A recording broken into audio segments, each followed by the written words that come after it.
Hey everybody. So, I just talked for about 15 seconds with uh, my mic on mute. So that happened. But, oh man, doesn't it just give you tingles? I love it. I absolutely love it. Love it. I miss movies were this good. When movies were this good. Like, look at that. The fear that you would feel with that is just utterly unbelievable.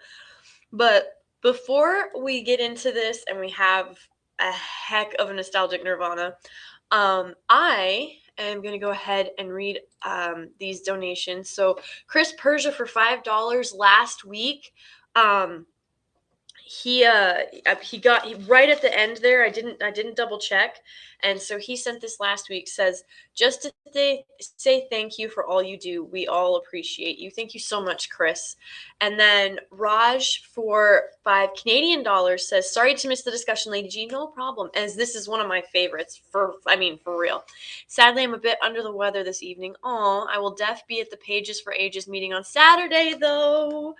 Wolfie's fine, dear. Yes, for any of you who don't know, so this Saturday is our second, for members of the channel, it is our second book club meeting. Pages for Ages is the name of our book club, and we're reading Treasure Island for this weekend. So some of you may have got that reference, and some of you didn't. But I know you said I know that's what you said, Chris. But it's okay. I wanted to. I genuinely appreciate the support, and I'm not going to not read it out. And then you donated another $5. Give me your sandals, your nachos, and your guac, and take my money. Oh, man. I find it utterly hilarious that Captain What's-Her-Face attempted to...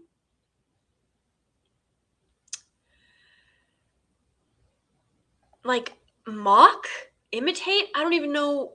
They made a mockery of this absolutely fantastic film when she was the bad guy in that instance. And so it really irritates me because they tried to play it off like she was something more. You know what I mean? I don't know. It really it irritates me. And then, okay, so from what I can see, Brian sent one. Okay, so I have a members super, but I can't read it for some reason. So I will track it down. I will find it somehow, some way, and I will read it as soon as I can. I don't know why it's not letting me view it. But it is a members chat. So thank you so much for the members chat. I appreciate it. It genuinely means the world to me, for sure. My northern accent coming out there. Boosh McFadden for $2 says, I'll be returning soon. The Machinator. Yeah, oh man. The mockery that got made of this film when I did not watch Captain Marvel. Similarly, I didn't watch Doctor Strange. I didn't watch Thor. I have not watched Disney Marvel since... Okay, I'm about to tell y'all something. I have not even seen Endgame. I haven't. I have no desire to. I really don't. I think they tried really hard to push that I Love You 3000, and it just didn't work. And I'm sorry, but I heard about how they were going to do Tony, and I was like, no. And what they did with Cap, I'm like, I don't need to see that. I have no desire to see that. I'm good with Infinity Wars, quite frankly. Okay, but Boosh, I'm saying it made me think of the mockery that gets made of this film. Your quote is not a mockery of it, but it made me think of because what's worse is Captain Marvel wasn't trying to be a parody, but they came off worse than a parody, just a straight insult. Oh my god, thank you, Chris Persia. So Cal G's member super chat reads, one of the best sci-fi franchises of all time. Yes, I know this film had more of a horror element. It has a cyborg for its main villain. Yes. Yes, this is by far and away one of my absolute favorite films. And I mean, quite frankly, it fits into several genres: sci-fi, adventure, um, horror for sure.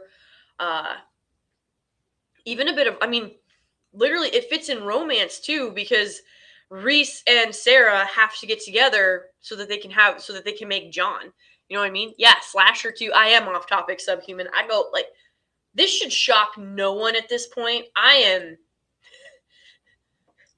When do we ever stay on topic? Okay. Oh, speaking of going way off topic, so here is why I was late. Thank you, everybody who waited and who's here right now. I appreciate every single one of you. Okay, so the thing is, my husband is working nights. I've said that a couple of times, right? And so I was on my way home with the kiddos. We were getting done with like practice and everything like that.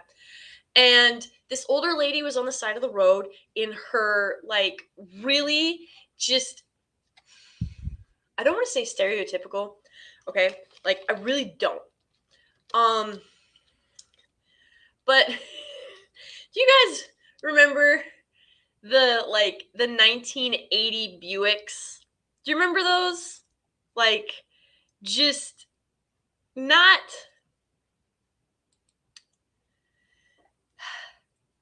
and not like the good ones, but I'm talking like the like boats. You know what I mean? Like the Rivieras, I think is what they were called. They don't make them anymore. Hang on, let me see. You know what? Hang on. So 19, I think it was an 83 Buick. It might have been a Regal. Let me see. Yep. Not obviously not on them kind of rims. Where I need a good comparison. This one. Here we go. It is a Buick. I was right. Buick Riviera. Okay. So she was driving this and a tire came off. Like she got a flat. It didn't come, I should rephrase. The tire went flat. And this old, she had to be probably like 88, 89. You know, she was getting up there. Just like sharp as a tack. She was on it. Like she was quick as a whip, but she was like, oh, you're the first one to stop. I'm so grateful. And I'm like, how many people have driven by you? And she's like, about 5 or 6. And I was like, listen, that's just straight up rude. Did they not see that you were in trouble? And she was like, yeah, but you know, everybody's in a rush these days and they have places to go. And I'm like, okay, well, you know what? It's only 5:35. I've got time. It's okay. Like, you know what? If I'm 5-10 minutes late for the stream, it's no biggie. First of all, I've never dealt with a 1983 Buick Riviera wheel. Do you see this thing? Because this is what her rims look like. It took me 20 minutes to figure out how to get that off. I've never, honest to God truth, never, ever have I changed a tire on a Buick Riviera, 1983 Buick Riviera. I was like, no, I've never, right? So took me a minute. She sort of walked me through it, because I was like, I gotta be honest, you know, I've seen some older, like I've never dealt with this kind of thing. It had a safety bolt on it. We live in BFE. Like if you're robbing tires off a 1983 Riviera, like we got other issues, okay? So I go to the truck and I pull out my jack, I pull out my tire iron and all that jazz, and my crossbar. And I'm like, I was like, you know, is the spare mounted underneath or is it in the trunk? And she was like, well, it used to be mounted underneath, but now it's in the trunk because I just don't have the energy to deal with it mounted underneath. So I don't know if you guys can see, but like down here, some of the, like, they started doing this again recently, but like you'll mount your spare underneath, and it's a pain in the ass because you have to drop a wire and everything. But she had her spare in the trunk, and it's a full spare. It's not no tiny ass donut thing like this. There was a whole spare. So we get it on. So I jack up the car. We get it on. She's talking to me. My kids are in the car. I've got them situated. They've got their books and their coloring and everything. And so I get this spare on, which I swear to God weighed as much as I did. Like, those tires were not light. And I was like, well, I was like, here's your problem right here. You've got a screw in the tire, but I think it could probably get patched if you can, get down to Ross's gas station down there, and they'll patch it up for you. And she's like, oh, that's a good idea. And she starts talking to me, and she's like, well, would you mind following me home just to make sure that I get there? And I'm like, you know what? Absolutely. I will completely follow you home. Make sure you get there. And so she gets in, and we're driving, and we're going like 6 miles the wrong direction, but I'm like, it's okay. It's fine. So we get her home, and she gets out, and I get out. So I'm like, okay, are you okay? Do you need everything? Do you need anything? And she's like, well, what's really interesting? I have a grandson about your age.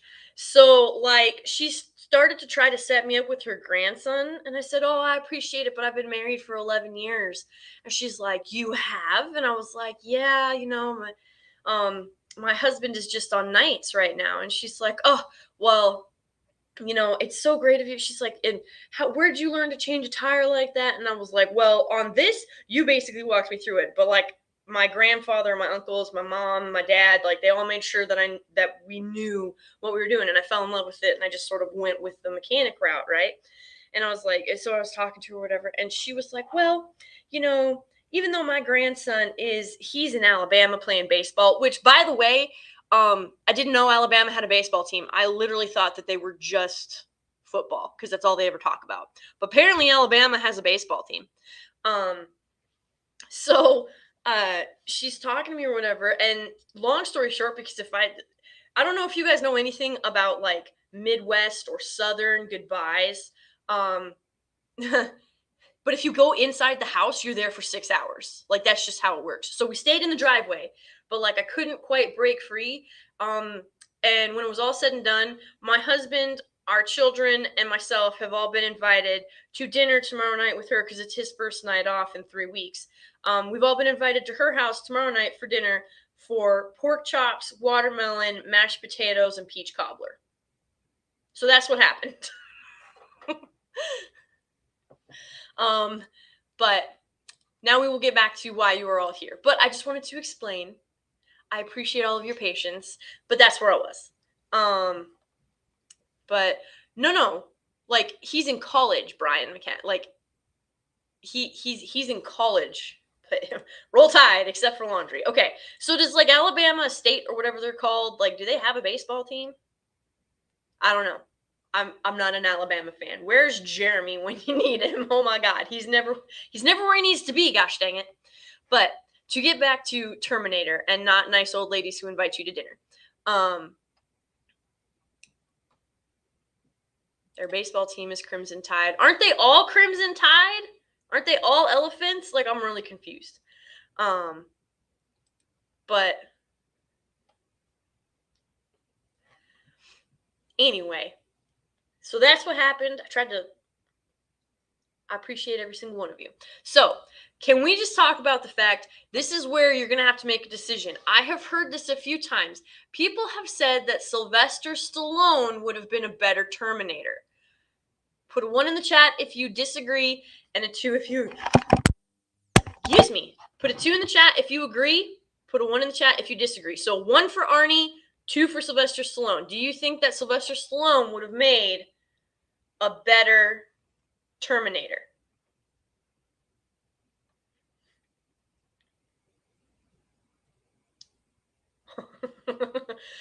lots of 1s. Okay, so nobody here thinks that nobody here. 8. All right, listen here, Kendall's missing Y chromosome. So we are We're not thinking that Sly Stallone would have made a better Terminator, is what I'm picking up. First choice for Terminator was Lance Henriksen. I heard that. I'm surprised, like, it's interesting that they went with it. I'll be right back. Okay. Oh my god. Stop dropping what are you dropping 69s in the chat for, yo? Stop it. All three of you. I see you. I see every single one of you. Per Last Action Hero was some of his best work, indeed. So Arnie definitely he was already like Mr. He had his bodybuilding career. He had his technically he was a supermodel. Like they call it something else. But basically he was Mr. Universe. Like he did all of these things, right? And he had already he definitely shoved his foot in the door. But this was really where he proved that the strong, like, because he doesn't have a lot of lines in this film. But Mr. Olympia, that's what it was. Thank you, Brian. But he sort of epitomized that like strong, silent, terrifying type, right? He didn't need to have a lot of lines. He didn't need to have a lot of dialogue because he was just that imposing and that terrifying. And he, when he came into the room, he had that presence. And so, you go through when he walks into the bar and he walks into the bar and he's scanning everybody. Oh, are you going to load for me? Come on. So anyway, he's scanning, and he walks up and he's like, I need your pants, your jacket, I need your clothes, your jacket, your keys, whatever, right? And the lines he delivered were meant to be intimidating. They were meant to just, I don't think anybody realized how big I'll Be Back was going to be. And he was able to just, look how young he is. He was able to just carry the film basically on his, like he was able to present this Terminator, this character in such a way that dialogue was not required. And he acted like, why would a robot talk? Robots don't need to talk. This is not the Jetsons, and this isn't Rosie who has an opinion about everything. I love Rosie. I love the Jetsons. Don't get me wrong. But Rosie talked a lot. Like, I mean a lot. And I never really understood why a robot would speak, especially excessively, when it's programmed. It doesn't have opinions. It doesn't have, self-awareness. It doesn't have any of that stuff. Even Arnie's character, and then of course you get into the more advanced models and everything like that when we go further, like down into T2, and there's nothing past T2. We are rejecting everything past Terminator 2. There's nothing. It's just Terminator and Terminator 2. But when you talk about what you think of when it comes to a robot, the robot should not have anything to say outside of response to its owner's commands, right? And so this movie, it just so perfectly paired that action, like you had mystery, you had thriller, you had time travel, you had horror, you had romance. Like this is such a fantastic amalgamation of all of these genres, and it comes together. Like this scene right here, can you imagine? She's looking at this and she's like dealing with the fact that she's gonna die. And can we talk about I know everybody loves Sarah Connor in T2, and I do too. I love Sarah Connor in T2. I love that they were able to get everybody, the original cast back for T2, and that Linda, she was able to do this. But it's, in this film, she goes from being like this scared, unsure, really kind of dependent individual to a badass. Like she gets Kyle, she's like, move it, soldier, because she's driven by fear. She doesn't want to lose him. He is knocking on death's door, and she's like, no, this isn't happening. I'm not going to let it happen. And heartthrob. I don't care what name is. He is still to this day one of the best heroes who doesn't get enough love, by far. And it's so great because like right here, he's protecting her, he's defending her, but she has no idea what's going on. She's terrified of him, right? And the whole idea that she can there's there's this idea she's in between the two of them, and it happens in T2 as well. But of course, remember, she thinks that the Terminator in T2 is the bad guy again, and it turns out he's been reprogrammed and sent back to save them, of course. But in this one, she doesn't know who Reese is. She doesn't know she can trust him. She's unsure. She's terrified, but she's not stupid. Like, fear makes you do dumb things, but she is not stupid, and she handled that really well. Like, she didn't know how to fire a gun, she didn't know where to aim on these Terminators, she didn't know that this was a time traveling situation. She has no idea about any of these things. It's not like all of a sudden a manual got downloaded into her head and she knew all of this stuff and she suddenly became this powerful, amazing badass that could do all of these incredible things. No, she's genuinely terrified through like probably 85% of the movie, right?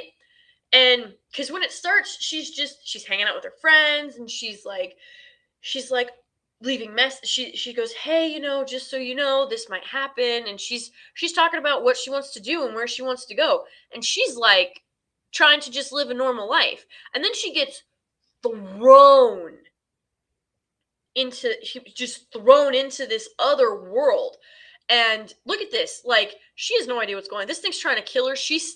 We're at damn near the end of the movie, and she is still terrified. But, like, survival instinct has kicked in. She's basically just crawling, ducking, hiding, running, whatever she can do. Yeah, Boosh, like, literally thrown into this, right? And so she's still absolutely terrified. And it isn't until she sees Reese is, like, ready to kick the can that she's like, move it, soldier. Like, she finds her mettle. She digs down, and her inner strength, like, she finds out what she is capable of. She realizes that she has survived this Terminator who has been going through this phone book, killing all of these Sarah Connors. So for any of you youngins who don't know what a phone book is, there used to be a time when there was this giant book, and each city and each state had them, and it would tell you exactly the person's name, their number, and their address so that you could find them. I know, absolutely crazy. How did we survive? But it's such a core element to this because he does not actually know. This is more proof positive, like, these Terminators don't, he does not have the ability to reason or to adjust, right? Like, he can't make a determination, because all the information he's been given is that her name is Sarah Connor and she lives in this town, and this is who you're looking for to kill. But they don't have a picture of her. There's no visual reference for him, right? And so he goes into the phone book, he sees all the Sarah Connors, and then he literally just starts going down the list of Sarah Connors to kill. And the only reason that he realizes he didn't kill one of the Sarah Connors is because she calls the house for her roommate. He kills the roommate, but he thought it was Sarah, right? And that's how he finds out that she's still alive, and that's why he goes on the hunt for her. Not because he knew she was the Sarah Connor, but because she was a Sarah Connor who got away, and his programming made it so that mission was incomplete. He had to track her down, right? And and then you get into this where she's starting to trust Reese. She's starting to learn about how to handle wounds and how to help stitch them up, and how to shoot and how to fight and how to be strong. And then when it's all said and done, Reese, of course, gives his life for her. And this is like right here, this is of course that iconic picture that gets taken that John, her son, and Reese's son will have later, and will be what he gives to his own father so that he can find her. So Reese has an advantage over the Terminator because he knows what Sarah looks like, right? So it was it was this really intriguing idea, because even right, like phone booths are not like, there are, I think, less than 2 dozen phone booths left in America. I don't know about abroad. I don't have those numbers, but I do know there's roughly like just under 2 dozen phone booths left. And phone books are not a thing anymore, where you go into the yellow pages to find a business address or number or whatever. Or you'd call the Better Business Bureau to try and see, like, we didn't have Yelp, so you'd call the Better Business Bureau and be like, hey, what's the rating on this restaurant or this hotel, or can you tell me if this company is BBB, is 3B certified, Better Business Bureau, right? And then, like, of course, so here we've got her on the phone booth, the phone booth phone. This is when she's calling home trying to warn her roommate, if I remember exactly, because she's not all jacked up yet. She hasn't like been running for her life. But this is a part of the reason that this movie can't be remade, and thank God for that, is because one of the core elements is literally the phone book and the phone booth. It has nothing to do with the fact that the original actors are still alive, because as we've seen, they don't give a crap about that. But it's the fact that they have not creatively come up with a way. They've not creatively come up with a way to translate this into modern film. There's just no way, because you can look everybody up on Facebook or on Instagram, or, pretty much everybody has a social media with their pictures plastered all over it. So there's not really a way that they have found to be able to make this specific situation work in modern day. And thank the good God for that. And I hope they never do, quite frankly. But this is, for something that is really literally a throwaway scene. Like, he walks up to the phone booth, he grabs the phone book, he opens it to the C's, he finds Connor, Sarah, right? All of them are on that same page, and he rips it out of the phone book and he throws the rest of the phone book away. Right? So it's literally a throwaway scene, but it is a core element to how this all works, because he has no picture to go off of. This is before Skynet takes over. So there aren't computers everywhere. And there's still like this is when technology was just kind of taking over, and this idea that Skynet would rule everything. Quite frankly, we're headed down that road. It's just been a little bit slower than everybody anticipated. And I think that's mostly because of greed, not out of anybody's benevolent kindness, quite frankly. But it's so perfect that you could not remake this film. You couldn't. Even the special, like here, look at these special effects. I mean, hell, that's a lot better than some of the crap we've seen today, for sure. Have y'all seen Rings of Power? You expect me to believe you spent $1 billion on that? No way. And it's so good. Like, the special effects, or the practical effects, are just fantastic in this film. And Arnie is just absolutely, he's terrifying, he's imposing. The whole team that worked on this just did a fantastic job, because this really looks like a skeleton, like a metal skeleton. So you could believe that that human skin could get pulled over it and fool you into thinking that it is in fact a human, when it's a Terminator, bound, set, and determined to kill you. So, like, even this is honestly, it's really not that bad. Like, as a still, when you can tell, and even in the movie you can tell a bit, like, that the eye is fake, that he's pulling out. But honestly, sans that 2 minutes, this movie, there's really no updating or improvement that they could do. There's just not. And so, like, I mean, look at this. Look at the care and the detail that went into this. We just don't see this nowadays. Because they don't care. And can we just talk about, like I said, he is one of the most underrated, underappreciated, under talked about heroes of the 80s. Like, he is a quintessential alpha male hero, and nobody he just doesn't get enough love. Like, for real, doesn't get enough love. And he's freaking ripped too. Like, he's not Arnie ripped, but he's like, he's wiry. And it's so incredible to see, because of course Arnie is Arnie ripped, and you're supposed to believe, okay, like, yeah, that would be what a super robot would look like. And then you've got Reese, who is like, this is what a masculine man defending the future. And eventually, like, he falls in love with this woman when he sees her picture. He was like, there was just something about you, like, when I saw it, it was just like, I could feel you. I knew that I had to meet you. And um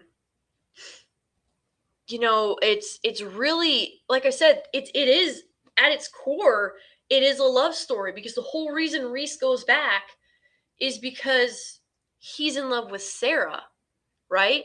So between, like, he saw her, like, he tells you in the film, like, John would talk about you all the time, and then I saw your picture, and, like, I just knew. And so here's, like, that's the thing that always sort of all the Terminator films, what they never got right was, like, Sarah never gets to meet Reese. And so I would have loved to have seen that transition. You know what I mean? Like, when Sarah is like, Kyle Reese is very important. Kyle Reese, like, when she's explaining it to John, right? And then she's telling him stories so that he can relay them to Reese, so that it feels like Reese can feel like he knows her and would be driven to go back and protect her, right? So he fell in love with the mother of his son before he ever met her, but only after he met his son. It's so insane to think about, and that's why this is one of the few time travel this is one of the few stories with the time travel trope in it that I love, because it is perfectly closed circle, which is why there's nothing outside of T1 and T2. Even T2 we didn't really need, though it's a fantastic film, but anything past that, it does not exist. It is all fanfic, it's not canon. We reject, because it destroys this tight time loop that is so perfect. I mean, this is basically a perfectly written film. Nobody's gonna change my mind on that. And so it's so intriguing to see. Yeah, so see, she's a waitress. She's just living a normal life. She's got these big dreams. Oh my god, I mentioned the Jetsons. I forgot she had this shirt. No Rosie on here though. No Rosie. Oh, she's got the psychedelic one because Judy's hair is all jacked up, and so's George's hair. But yeah, like, she's dreaming about a future that is going to be this, like, exciting. She's dreaming about a future that's going to be exciting and adventurous and different. And she got all of the things she wished for, just not the way she thought that they were, not the way that she thought she was going to get them. She definitely got excitement and adventure and different. But then also ended up being the mother to the savior of humanity. So, there's that too.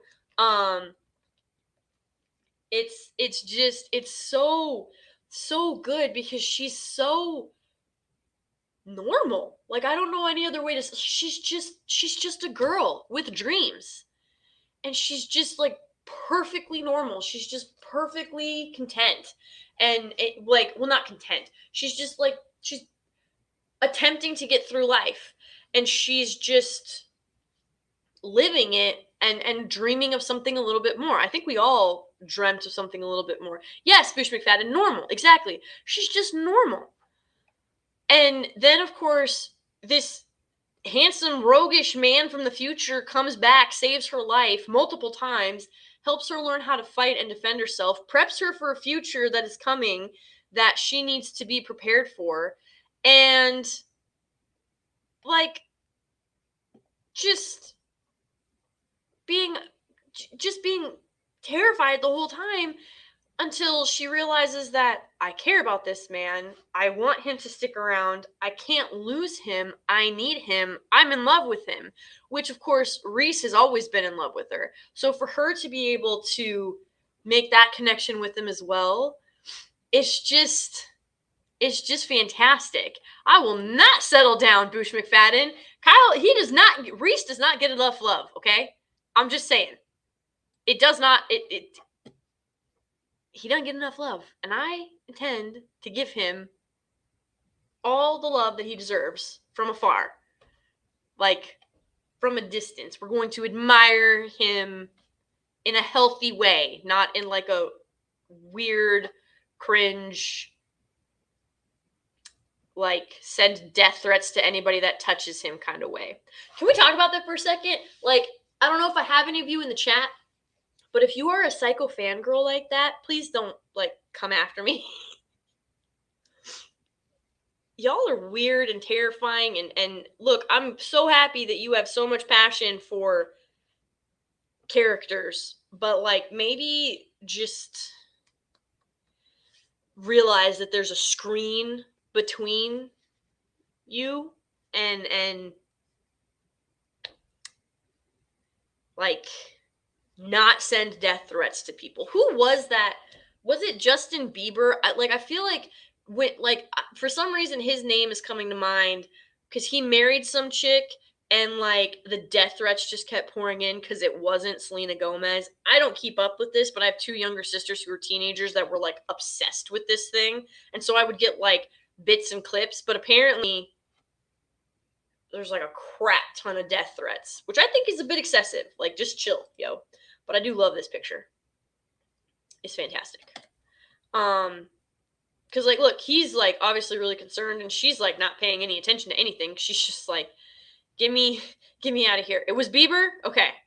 Thank you, awesome one. You are awesome. You are indeed awesome. Ah, look at this. And then Reese just goes ham with the shotgun. That was 12 plus years ago. I don't know, Brian. I'm not up to date on the new stuff. Married into the Baldwin clan. Oh. Whew. There you go.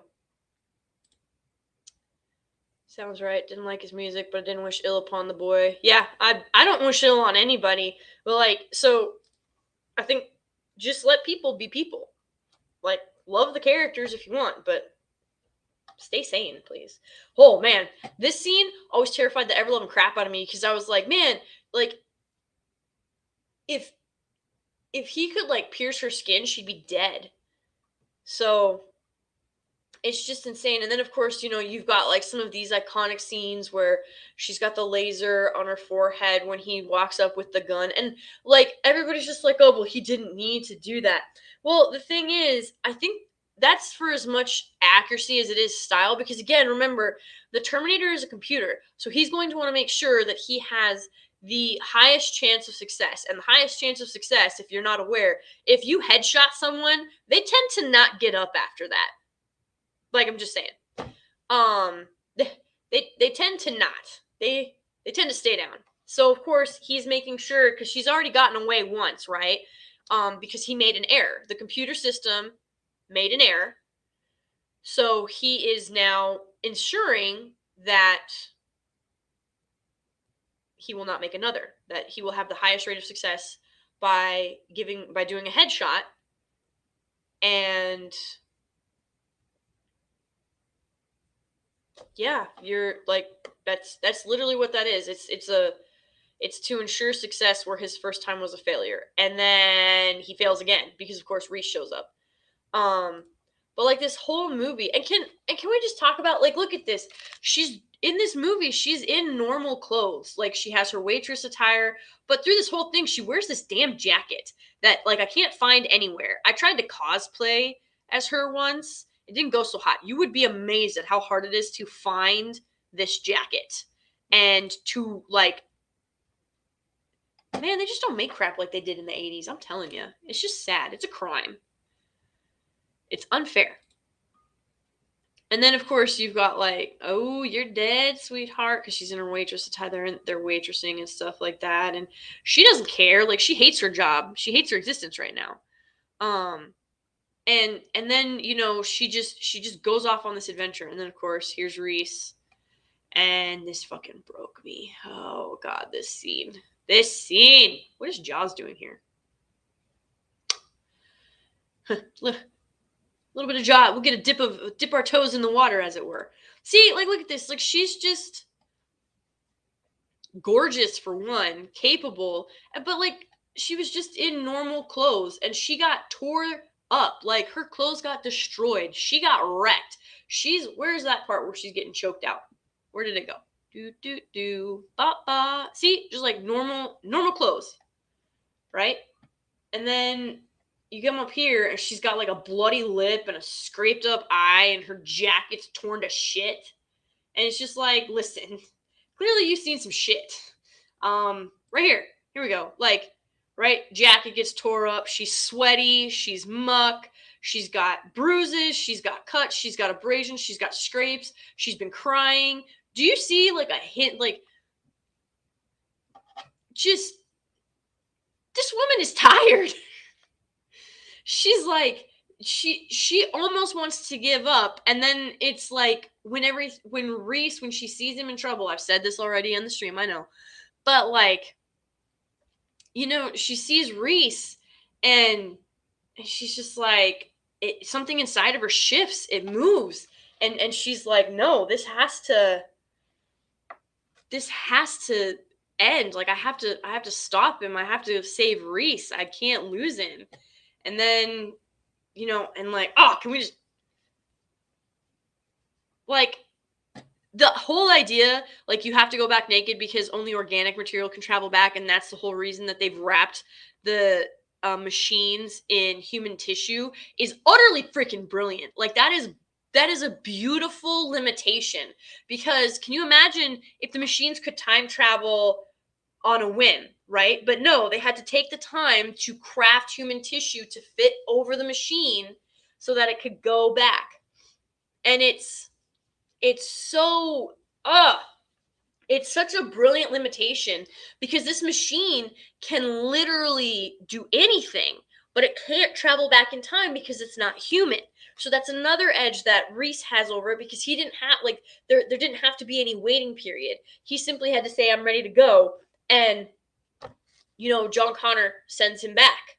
So it's really fantastic that they have this limitation on a machine that can essentially do anything, and I mean truly anything, right?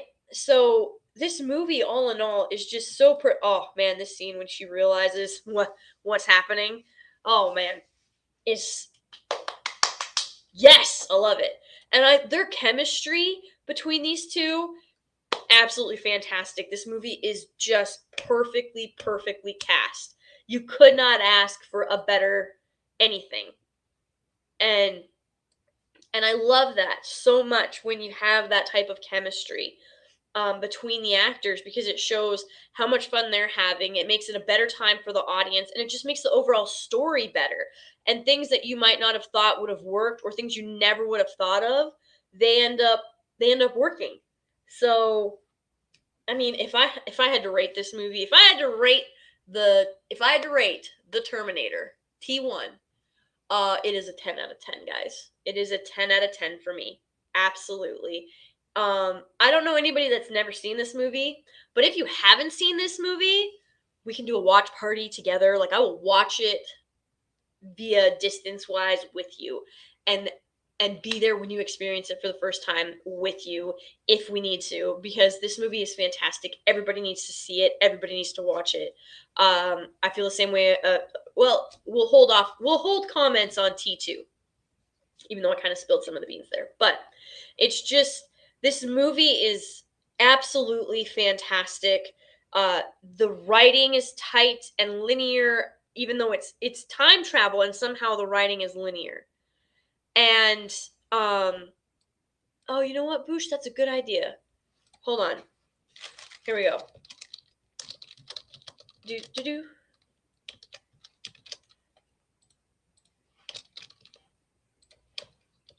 If anybody answers no to this, you need to tell me who you are, and we will fix it. To a watch party anyway. We'll see. We might have to. Real quick. So Andrew Matthews for 5 pounds. Thank you. That's wow. They could still set it in 11,984 and remake it. I mean, they could go that far in the future. I think you added one more one. So, yes, they could technically set it back in 1984. But see, there's a difference. 80s movies are not the same as later movies that are set in the 80s, because later movies that tried that formula for the most part, it didn't work. It felt very inauthentic, and you could just tell that there was some, that it wasn't a true genuine 80s movie. It just feels inauthentic. There was something about the 80s that you just can't really recapture, and the ones who do, it's lightning in a bottle. It really truly is. But I get what you're saying, Andrew. Hopefully they don't do that. Program for $4.99. Thank you so much. Says Hale. I just want to say thanks to you and the fellowship for the good entertainment during my transition out. As of last week, I'm a free man again. Woo! I am so glad to hear that. I am appreciative that I'm on that list. Because there's some heavy hitters out there. So thank you, thank you, thank you. I genuinely appreciate it. And I'm glad you're a free man. I'm excited for you, Program. Thank you. And thank you for being here, and thank you for the super chat. It means the world. The John Beck. Hey, the John Beck for $5 says, catching up at 2 times. That lady sounds awesome. She was very sweet. The baseball team might be the Rocket City Trash Pandas, minor league for Anaheim Angels. No, I'm pretty sure it was college baseball. But yeah, she was a sweetheart for sure. But it was so, yeah, she was really sweet. It was an interesting evening, that to say the very least. And I got pork chops and mashed potatoes and peach cobbler and watermelon out of it, so I'm good. Yeah, the 80s movies did take effort, and that's why they're great. I agree, and a lot of most of the 90s did too. There's truly some great ones. And that's what these streams are all about. We want to talk about the greats. We want to talk about, that's why it's nostalgic Nirvana. This is stuff to make you genuinely appreciative of what you have, of what's out there, and to go and find it again. I'm sorry. How have 8% of you not seen Terminator? We've got to correct this. Oh my gosh, this is an injustice to yourself. What? Talk about Arnie, okay, but Reese is a panty soaker. He is. I look at him all day.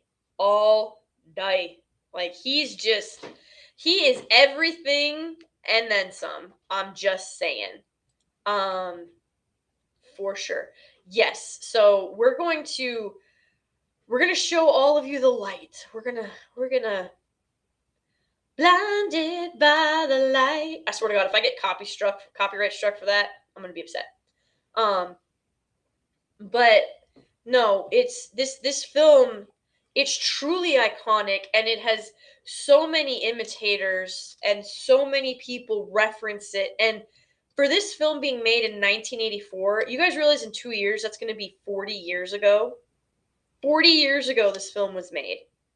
And it's still relevant because it's a timeless film. It's good versus evil. It's a man who is in love protecting the woman that he loves, a man who is protecting the future of humanity, overcoming greed and selfishness and self-centeredness, and all of these things that truly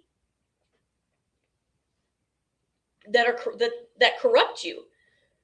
And it's just, this movie is so fantastic and so exceptional. It's again, it's a 10 out of 10 for me. So if you guys have not seen it, you can rent it. You can rent it on YouTube. You can rent it on Amazon. I think it's on Netflix still. You can buy it. It's on eBay. It's on Amazon. They still sell it at Walmart. They still, like, it's so good. And it's the idea that this movie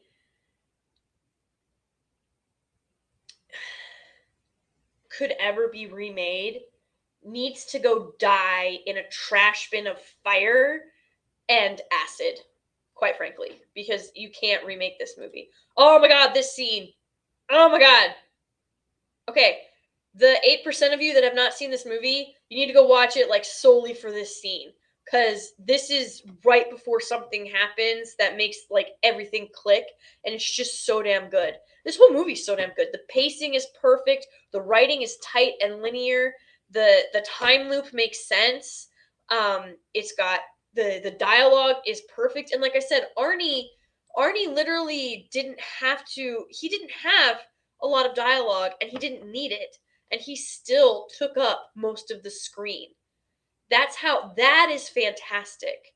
Reese also didn't have a lot of dialogue. Reese really didn't have a lot of dialogue, but both of them were able to just be commanding presence on the screen, which you gotta love. Like the fact that they can actually have screen presence is something truly phenomenal, and it's quite frankly missing today. I have not seen an actor with that kind of screen presence or be allowed to have that kind of screen presence in a very long time. Arguably, I would say probably, oh gosh, if I had to,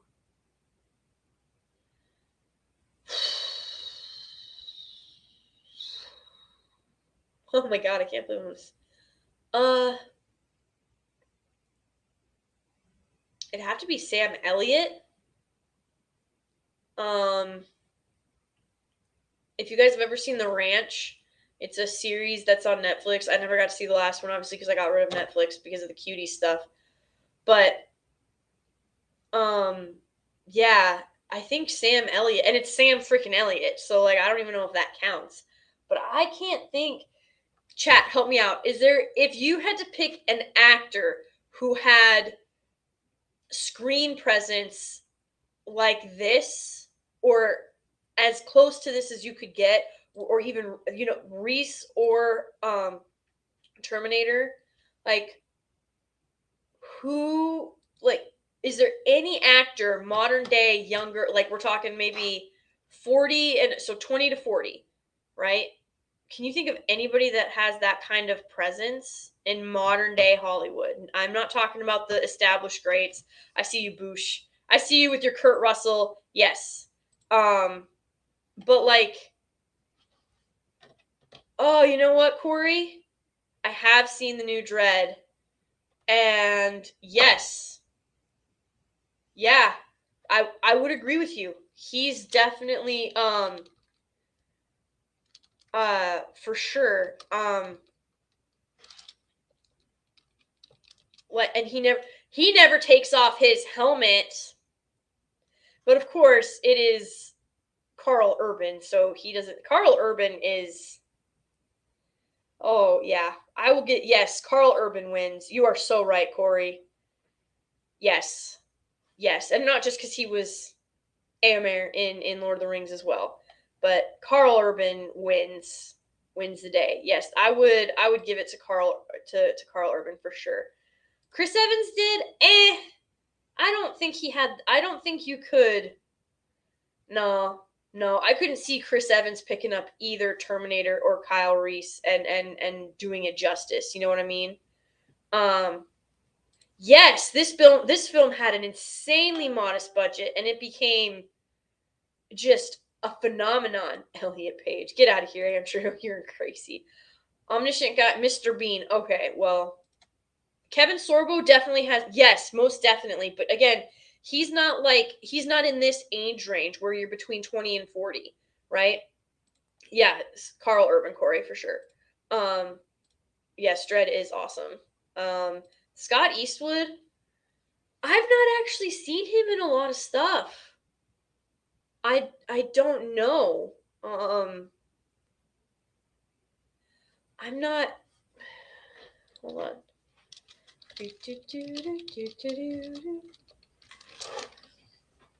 What's he been in? Oh, he looks like his dad.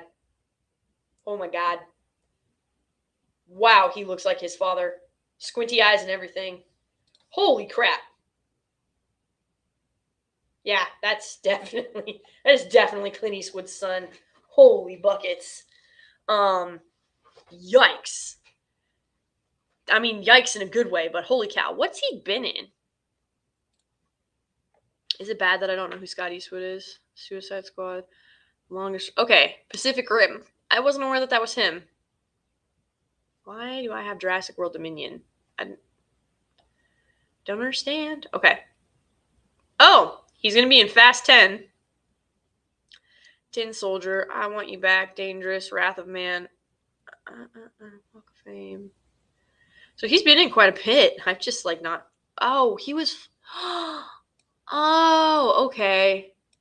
Flags of Our Fathers. Of course, he was in Gran Torino. It's his dad's film. I've not seen a lot of these films. Huh. Interesting.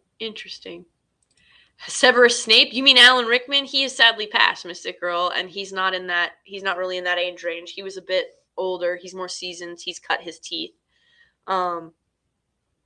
Yeah, that's what I'm saying. He doesn't have a lot of dialogue, and Reese didn't either. He's the only. Oh, Alan Rickman was. Yeah, Alan Rickman is definitely had screen presence for sure. But he's a good shout. I'll have to look him up more because I can't. Billy Campbell. Is it? Am I thinking of the right guy? Like the.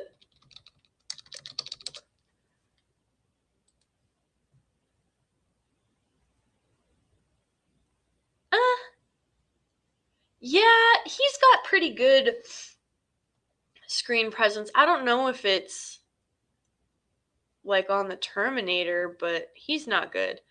Yeah,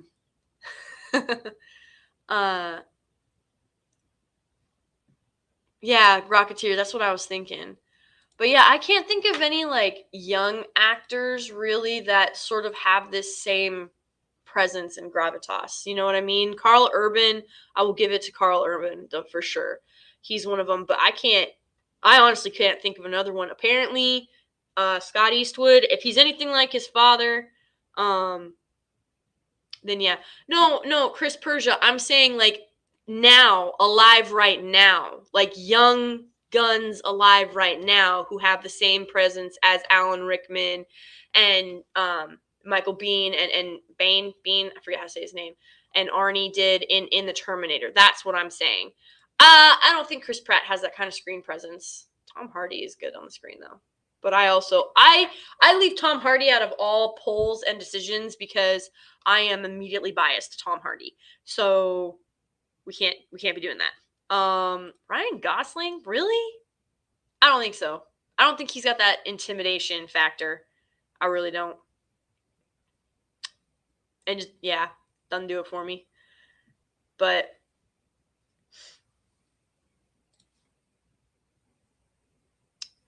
y'all really think Chris Pratt?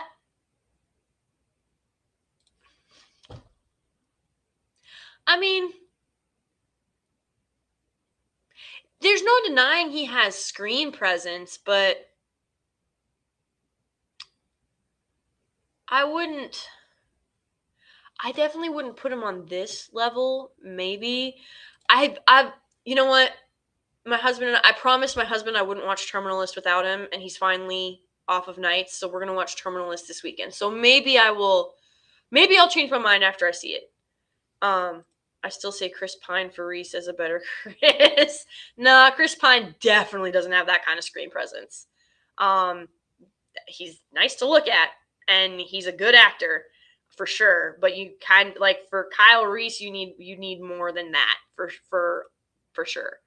I guess Chris Hemsworth. If you guys, I don't know, I don't know how many of you guys like remember. It actually made quite a few waves. Like when it came out. But the movie Extraction.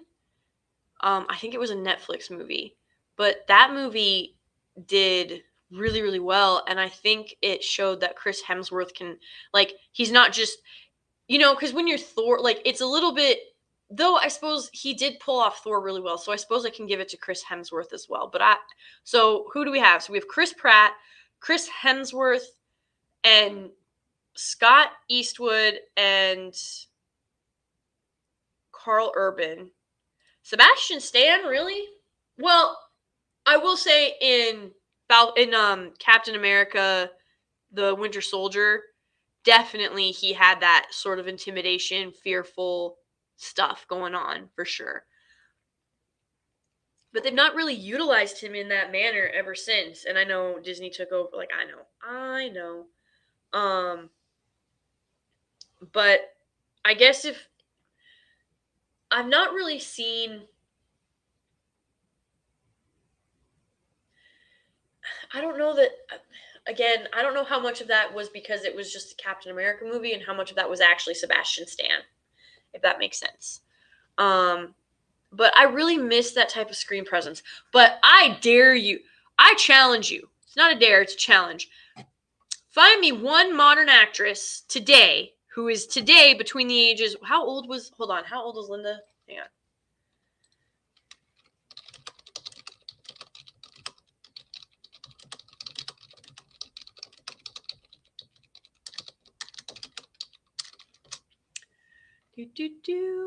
Okay. So Linda Hamilton was 27 when she played Sarah Connor. Okay. So I challenge you to find me, I will give you a range. Find me a 25 or 27 to 37-year-old actress who could do what Linda Hamilton did when she was 27. You know what I mean? So find me someone in that age range who has this kind of ability and talent and screen presence and can actually act with her freaking face. Emote, that thing that, seems, oh my God, is that a smile? What is this? Was ist das? I don't understand what I'm looking at. But, like, look at this. She's got sympathy. She's got empathy. She's got fear. She's got confusion. She's got psycho smile. Like, she's got longing and loneliness. Dude, that is a 1,000-yard stare if there ever was one. I dare you. Who is Alexander Skarsgård? Is that a girl? Because Alexander is a boy name. Okay. What is das? Okay, yeah, that's a dude. Oh, wasn't he Tarzan? Isn't this the Tarzan live action dude? Those movies were terrible. He wasn't a bad actor, but those movies were terrible. They were quite bad. Lily James. Why does that name sound familiar?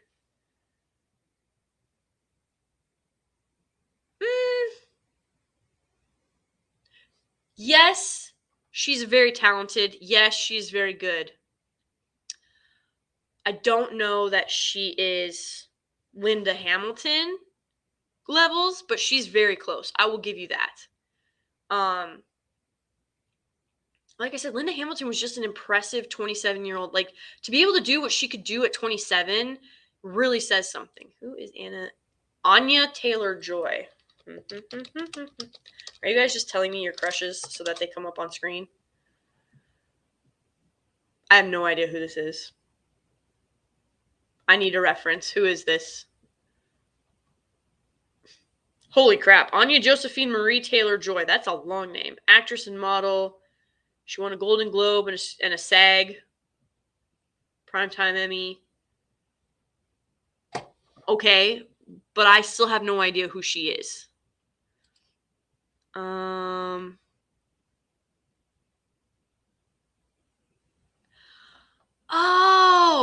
holy crap. I wasn't aware that was her. Oh, she's in the North. Okay, that makes sense. How old is she? She was born in 96. How old does that make her? What year is it? I don't even know anymore. So, what is she, 25? I know who she is. Okay. That makes sense. All right. I'll give you her.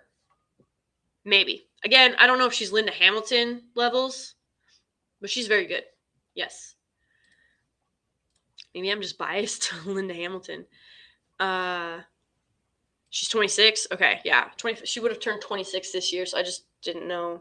2022. Yeah. So but yeah, like the fact that we had to like dig and dig to find those names, it just it shouldn't be that hard. Again, look, yeah, Sigourney Weaver. I mean, we had, oh man, in the 80s, we were spoiled for fantastic actresses and actors who had depth, who had talent, who were able to just really bring a film together and make you believe it. And I miss that. I desperately miss that. I miss good acting. I miss good movies. And I'm going to go watch this again because it is a fantastic film. Look, there's our boy back there again. So good. But yeah, I'm sad. What year is it? I mean, I had to double check because like 2020 seems to just like not end even though we're in 2022. It's just like the continuation of 2020. You know what I mean? But yeah, it's so good. And I miss it. But I can't think who the heck threw Henry Cavill. Legionist, what are you asking about Henry Cavill for? Yeah, I swear to God, y'all have man crushes on him. Or maybe real crushes. I don't know. Why? Just scrolling through here. Emilia Clarke. Okay. I've not watched Game of Thrones, so I can't. Everybody tells me she's absolutely brilliant in that. I only saw her clip from Solo. I've not watched Solo. I've not seen it, but I have seen the clips of her in Solo, and I was not overly impressed, I gotta say. But if y'all are telling me she's got depth, then maybe she played Sarah Connor? Oh, was she the Sarah Connor Chronicles? That Sarah Connor? She was bad. Yeah, I didn't watch them. They didn't pull me in at all. Like, she did not endear me to that. So wait, so she was the one in Genesis. Oh. Yeah, no, that one was terrible. Holy crap. No. Yeah, you guys are not endearing me to Emilia Clarke at all whatsoever. All I have to go off of is a clip from Solo and Genesis. Those are not accolades that I would I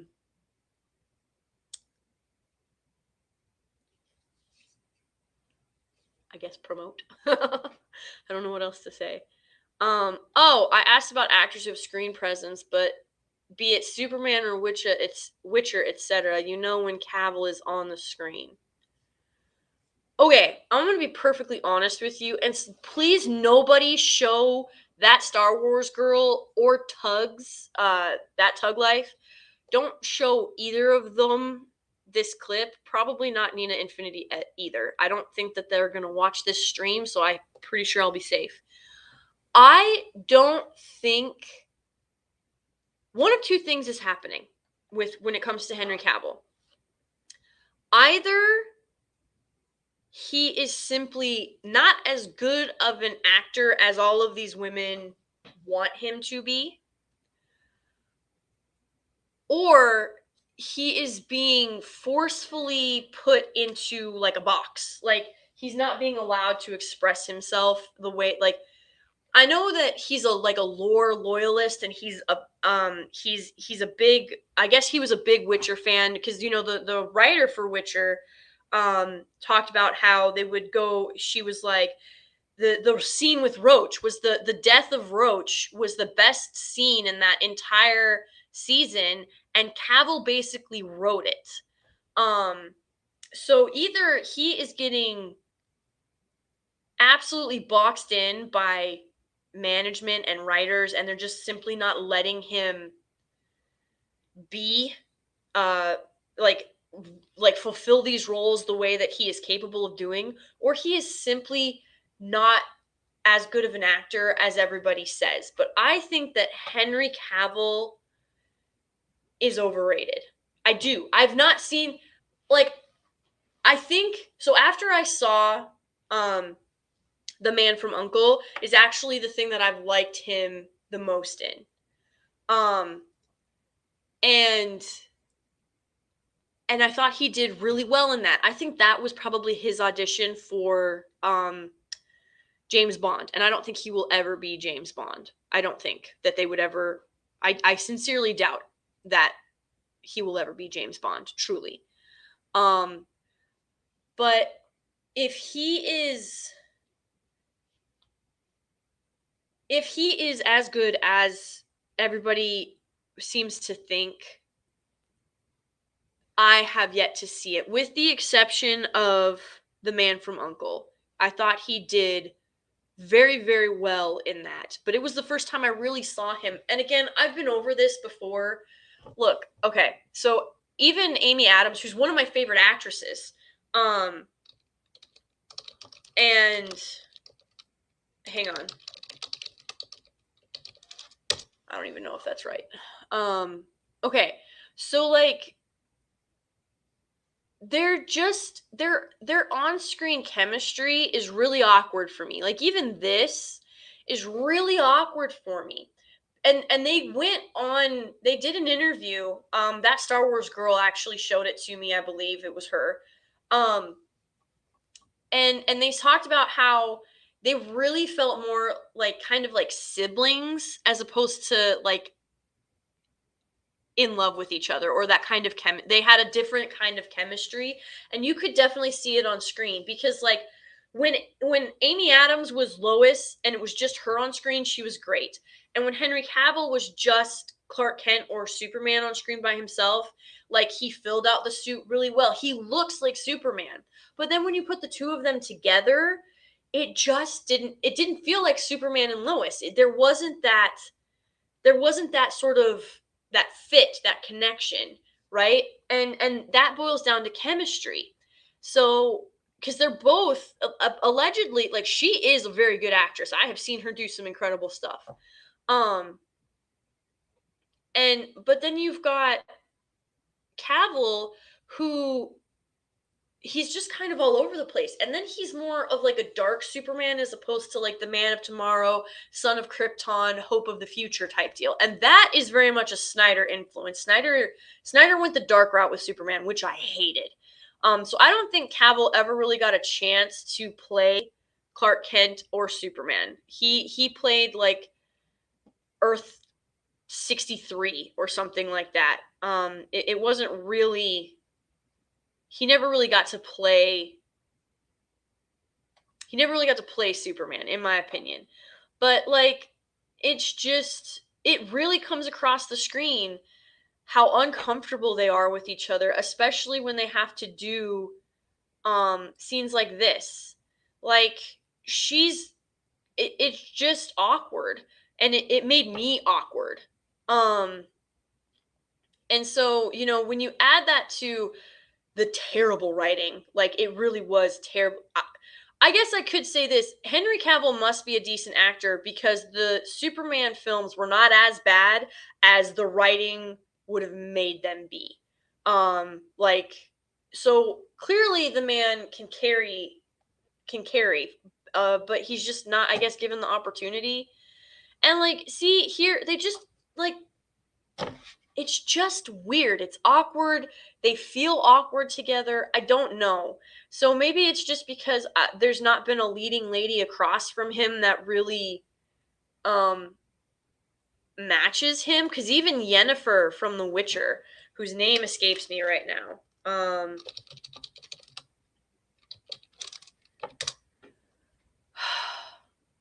why can't I think of her name? Because even like, they clearly have chemistry, but it's like a it's not like a companionship thing. And I know that she's supposed to be like this lost, tortured soul who's trying to like find herself or whatever. But theirs is like their chemistry is almost purely carnal. And like Yennefer does all the talking. Again, like which he just kind of stays quiet. Like and I mean that's his. I mean that's what he's supposed to do. You know, just like the. But I mean, it's so hard because Cavill does better acting against. I mean, I don't know. I guess it just feels like when the two of them are on screen, their chemistry is really one-sided, if that makes any sense. Like where you had with him and Amy Adams, not a whole lot of anything. Anya, that's how Anya Charlotta, Charlotta. There we go. I'm just gonna say Anya. She's a beautiful woman. I mean, she's absolutely gorgeous. There's no denying it, and she can clearly act. But where with Amy Adams and Cavill, you had no chemistry.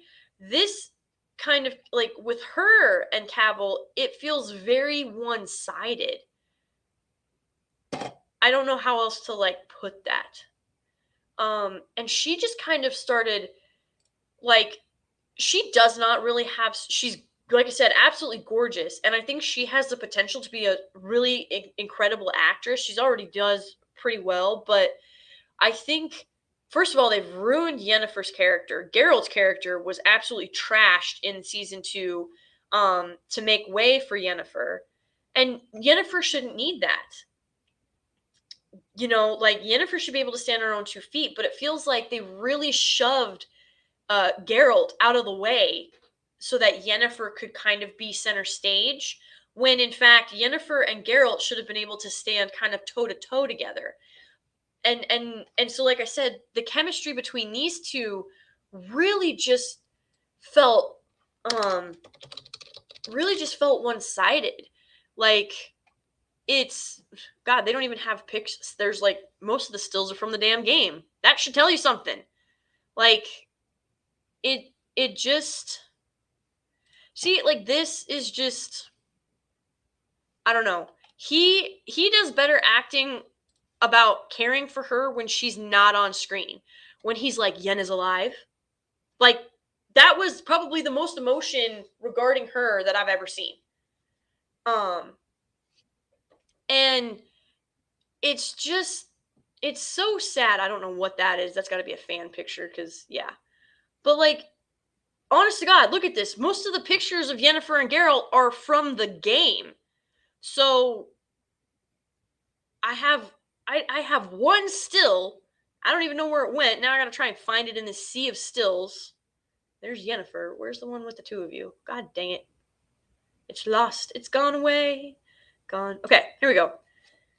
So out of the first what? 1, 2, 3, 4, 5, 6, 7. Oh my god, 8 rows. So out of the first 8 rows of pictures, we have one where they're actually in the same scene. And again, like he just seems I don't know. The chemistry seems very one-sided. Um and it's like the Yen he talks about he is not when he's not in the scene with her is so much more impassioned than when they're in the scene together. And she seems to be much more I don't know, bored? I don't know if that's the right word. It's just when she talks about him when he's not around, it's like he's like a passing thought. But then when they're on screen, she like wants to jump his bones. So it's like this really hot, cold, very one-sided type of chemistry, and it really does ruin the entire dynamic of their interaction and their relationship, for lack of a better word. Um so yeah, I don't have, like I said, I don't know if it's just because whom he's acted opposite against simply couldn't. Here's oh, thank God I found one.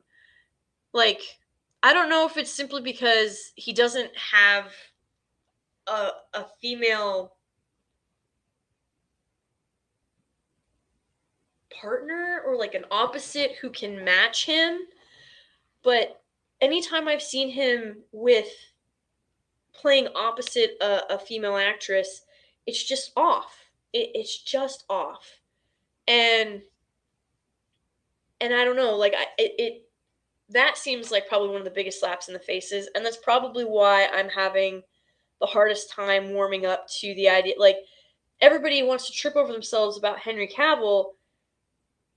Do you know, like, when someone said his name, they were like, Henry Cavill is like amazing, and I'm like, the kid from the Count of Monte Cristo. Did you all know that was him? By the way, that's where I know him from. That's the best acting I've seen him in. Hold on. So he is Albert. Oh God, how do I spell that? I think it's this.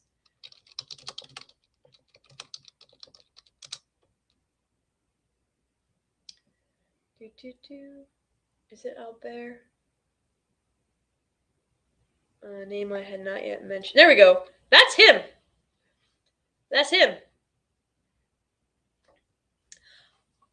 So, like, when people were saying Henry Cavill, this is where I know him from the 2002 Count of Monte Cristo, because I love this movie and I prefer this ending to the book. Quite frankly, I don't care.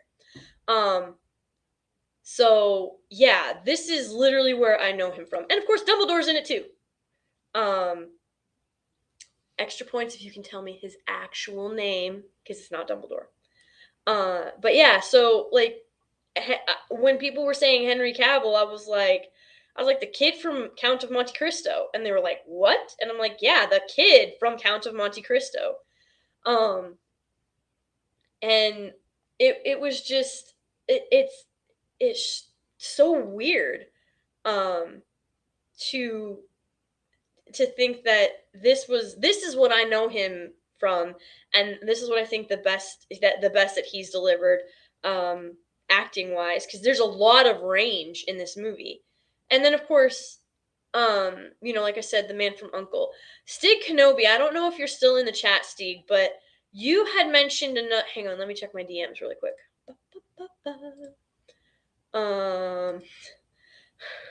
Oh no. The DM you sent me. You're doing a Terminator 1 stream without me? I am wounded. I'm sorry, Steve. I didn't know. I'm sorry. Look, I literally rushed home and jumped like, I had to. Okay. Here it is. It is a movie called Immortals. So, hang on, let me click the link that he sent. So, this is the film that Steve Kenobi was telling me about. I have plenty of women. I have plenty of weapons. Interesting. Every precious stone. Oh, I'm already impressed with their... People worship. That's impressive. See how it's done, Rings of Power? When did this movie come out? Does anybody know this movie? Hold on. Immortals... I'm guessing in the 2011. This movie came out in 2011. Are you kidding me? So this movie's 11 years old. Let's go, Rings of Power. Step it up, Amazon. Come on. Stone. People worship upon. My mark will be left on this world forever. So, the Herculean King Hyperion. Hyperion. Oh! Has declared war on Oh! all of humanity. Is he playing Perseus? Influence the affairs of mankind. Oh! The punishment will be severe.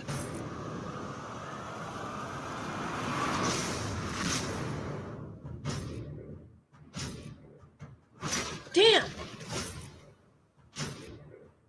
Okay, I'm gonna go watch this movie.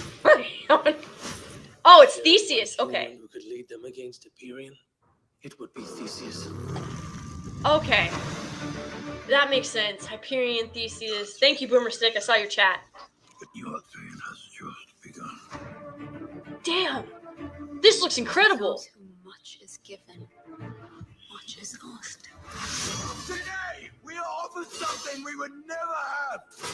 Today, we fight for honor. Woo! He gets to give a badass speech? Fight for your future. Dude, that armor, look at that.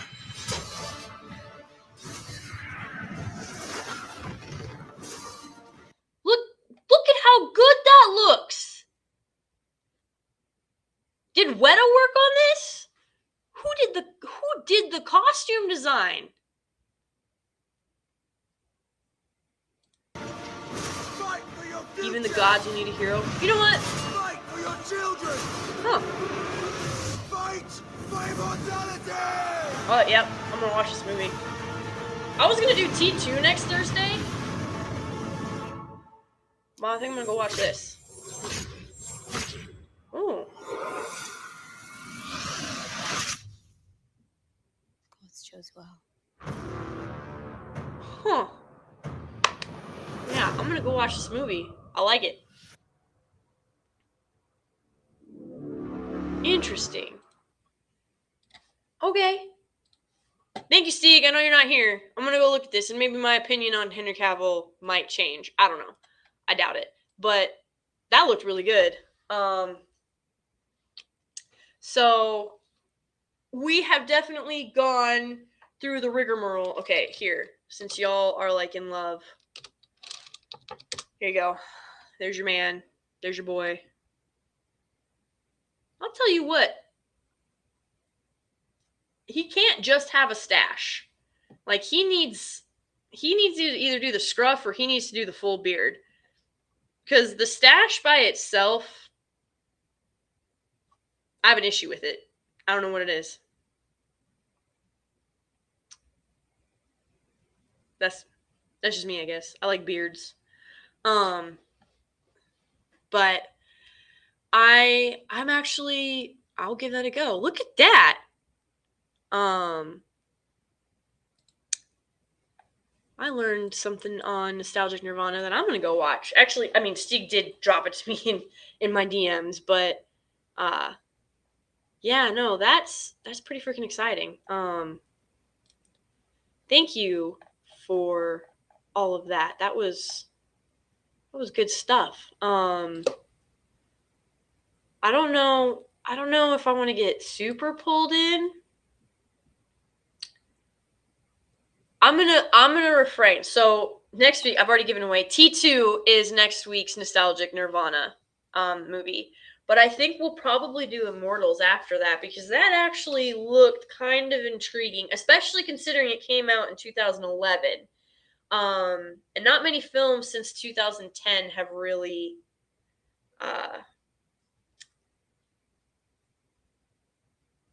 pulled it off.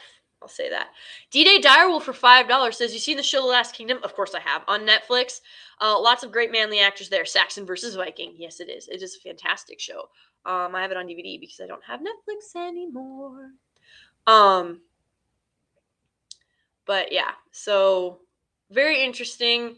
I'm going to get Henry Cavill off my screen now. Oh, no, look, he's still on my screen. Here we go. There's Kyle Reese. But